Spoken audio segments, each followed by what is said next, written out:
one of my favorite things to do is whenever someone asks me a question is to respond accurately. You know, so people just like, oh, hey, how are you doing? I was like, I am having a terrible day. But you know what? And it's funny because you'll get two responses. One is the, oh wow, oh, I'm sorry to hear that.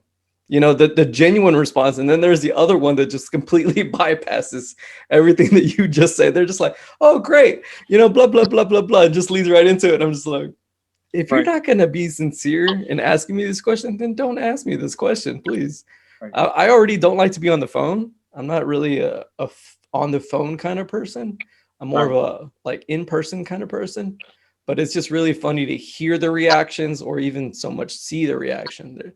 It kind of jolts them mentally, being like, okay, hey, oh, this is a real person that I'm talking to. It's not an automated machine. It's not this, it's not that. It's a real person. So keeping in mind whenever you ask people these questions, like, don't just ask these questions. You know, if you're going to ask this question, be prepared to have potentially 5 minutes of your time actually finding out what this person's going through. You know, if you see this person is like tired or they're stressed out or something like that, you know, and you got time and the finances, why not go get them a cup of coffee, come back, be like, hey man, I saw you needed this. Here you go. Here's a Monster. Here's a cup of coffee. Here's some tea. Here's some whatever. That was something that I always loved doing whenever I was part of the clinic, in the clinic life, would be going around seeing the other 4As and seeing like, hey, how you doing? You doing all right? Oh, hey, you look like you needed a Monster. Hey, you know, this and this and that. And, you know, if you can fit it in, I definitely encourage it. So again, one of the things to remind people that are watching is just like, if you ask these questions, and we all ask these questions every day, you get asked that question right at the gate, you know, hey, how's your day going? You know, when security force is checking your ID, I'm just like, oh, I'm doing okay. I'm doing well. How are you? I was like, I have one of my favorite things to do, and they don't really let you do it anymore, was on weekends, I would drive in, especially in the middle of Texas, where it's stupid hot in the middle of August. You know, you have the security forces hut. You know, they're like, hey, it's okay. We're having a good day, blah, blah, blah. Go to the BX or go to the shop buy them 2 Arizona teas, go back out the gate, come back in, be like, here you go. How many of y'all in the hut? 2 y'all? Here's 2 teas, man. You guys take it easy. And it improves people's like mentality. It improves people's morale. And it makes you feel good because you're looking out for other people as well. So, you know, if you guys are asking how's someone doing, don't be just asking, like be legit in what you're saying. Yeah, absolutely. Yeah, genuineness is a huge. And based off the report, so last year in 2019, when they did the resiliency tactical pause, they elicited feedback on, it was like 11,000 people on, you know, things that they wanted to see with regards to like resilience, suicide awareness being coupled in that. And one of the main responses that people had was leadership trust and showing that they care. And I emphasize showing because it's one thing to say, hey, we care about you. And it's another thing to actually show it. It's the same thing with, I love using the open door policy term.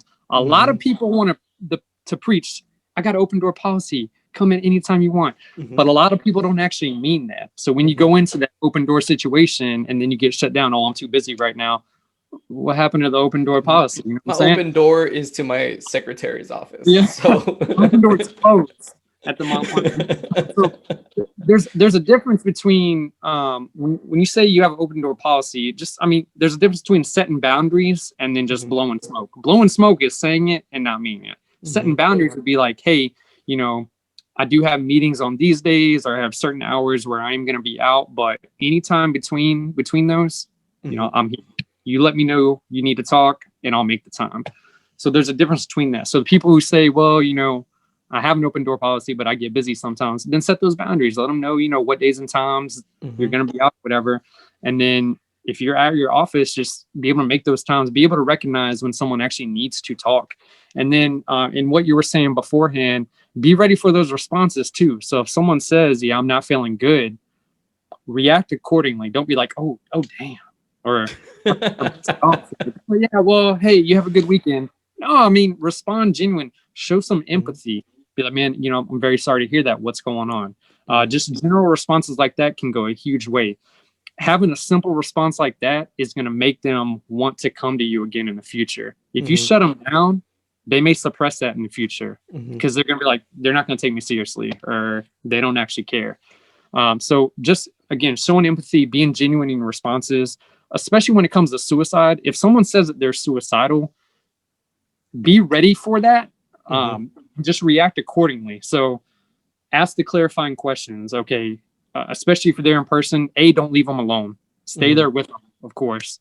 But just ask, how are you doing? What happened? What are some of the thoughts you're having? Have you made any attempts? Just asking very direct, general questions. You don't want to react like, oh my gosh, because if you freak out, they may shut down and play it off. They'd be like, oh no, I was just kidding. I'm good. So don't react in such a way where they might shut off. Again, just show some general empathy, show that you care and you understand, and then press from there. Well, everyone, I hope you enjoyed that clip from the XChange over at our channel, Wild at Heart Association. This is a podcast-style interview format that we recently started, and we hope you guys are enjoying it. Be sure to check that out, give that video a thumbs up, and subscribe to the channel if you like what we're doing here at Wild at Heart.